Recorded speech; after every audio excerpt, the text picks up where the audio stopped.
আসসালামু আলাইকুম, আশা করি আপনারা সবাই ভালো আছেন। আজকে আমি আলোচনা করব এইচএসসি আইসিটির একটি গুরুত্বপূর্ণ বিষয়। আমরা একটু বোর্ডের দিকে লক্ষ্য করি। আমি বোর্ডে লিখে রেখেছি 5 + 3 = 10, অর্থাৎ 5 আর 3 যোগ করে 10 হয়। এটা কিভাবে সম্ভব? আমরা জানি নরমাল আমরা যে যোগ করেছি এই যুগে বা দশমিক যোগ যেটাকে বলে 5 আর 3 যোগ দিলে কত হবে? 8 হবে।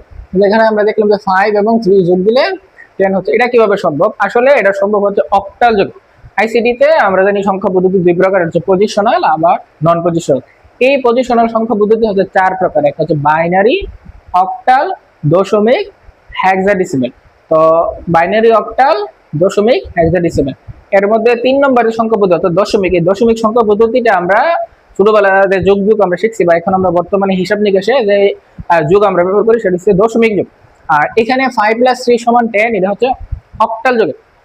অক্টাল যুগে কিভাবে হয়? আমরা আগে অক্টাল কি বা অক্টাল সংখ্যা পদ্ধতি কাকে বলে এটা আমরা বুঝি।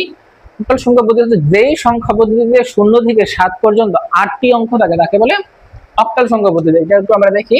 0 1 2 3 4 5 6 7। এই যে 0 থেকে 7 পর্যন্ত 1 2 3 4 5 6 7 8, কমা 8। এখানে টোটাল অঙ্ক আছে 8টি। এই 0 থেকে 8 পর্যন্ত যে অঙ্কগুলো আছে এই অঙ্কগুলোকে বলে অক্টাল সংখ্যা পদ্ধতি। যেই সংখ্যা পদ্ধতিতে 0 থেকে 7 পর্যন্ত মোট 8টি অঙ্ক থাকে তাকে বলে অক্টাল সংখ্যা পদ্ধতি। আর অক্টাল সংখ্যা পদ্ধতিতে থাকে বৃত্তি। এই বৃত্তি, এটার বৃত্তি হচ্ছে 8। অক্টাল সংখ্যা পদ্ধতির বৃত্তি হচ্ছে 8। এই অক্টাল সংখ্যা পদ্ধতির বৃত্তি হচ্ছে 8। এখন অক্টাল যোগের ক্ষেত্রে আমরা যদি যোগ করি 5 আর 3 যোগ করলে এটা কত হচ্ছে?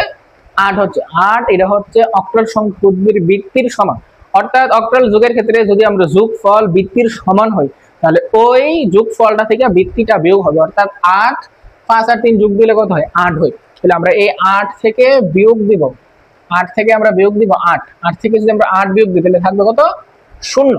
8 থেকে 8 বিয়োগ দিলে 0। আর যতবার বিয়োগ হবে তত হাতে থাকবে। 8 থেকে 8 আমরা বিয়োগ দিলাম, থাকলো 0। আর একবার বিয়োগ দিছি বিদায় এখানে হাতে থাকবে 1। আমরা এই যোগটা করব 5 আর আমরা যোগ করতেছি 3। এটা হচ্ছে অক্টাল যোগ। অক্টাল যোগের ক্ষেত্রে আমরা জানি 5 আর 3 যদি আমরা যোগ দিই, 5 আর 3 যদি আমরা যোগ দিই সেটা হবে 8। 8 হচ্ছে অক্টালের বৃত্তির সমান, কারণ অক্টালের বৃত্তি কত? 8। এই 8 যদি বৃত্তির সমান হয় তাহলে আমরা বৃত্তি বিয়োগ দিব। তাহলে 8 থেকে 8 বিয়োগ দিলে হচ্ছে 0। বিয়োগ দিছি কয়বার? একবার। এজন্য হাতে থাকবে কত? 1। এই হাতের 1 আমরা লিখবো সামনে। তাহলে আমাদের কত হলো? এটা 10, অর্থাৎ 10। অর্থাৎ 5 + 3 = 10 কিভাবে সম্ভব? এটা অক্টাল যোগে সম্ভব। আমরা জানি 5 আর 3 যোগ দিলে 8 হবে এবং 8 হচ্ছে অক্টালের বৃত্তির সমান। তাহলে বৃত্তির সমান হলে বৃত্তি বিয়োগ হবে, তাহলে 8 থেকে 8 বিয়োগ হলে 0। আর বৃত্তি যতবার বিয়োগ হবে, একবার বিয়োগ হলে 1, দুইবার বিয়োগ হলে 2, তাহলে একবার বিয়োগ হয়েছে এজন্য আমরা হাতে লিখবো 1। তো আমরা আশা করি বুঝতে পেরেছি যে 10 5 আর 3 যোগ করলে 10 কিভাবে হয়। এটা অক্টাল পদ্ধতিতে।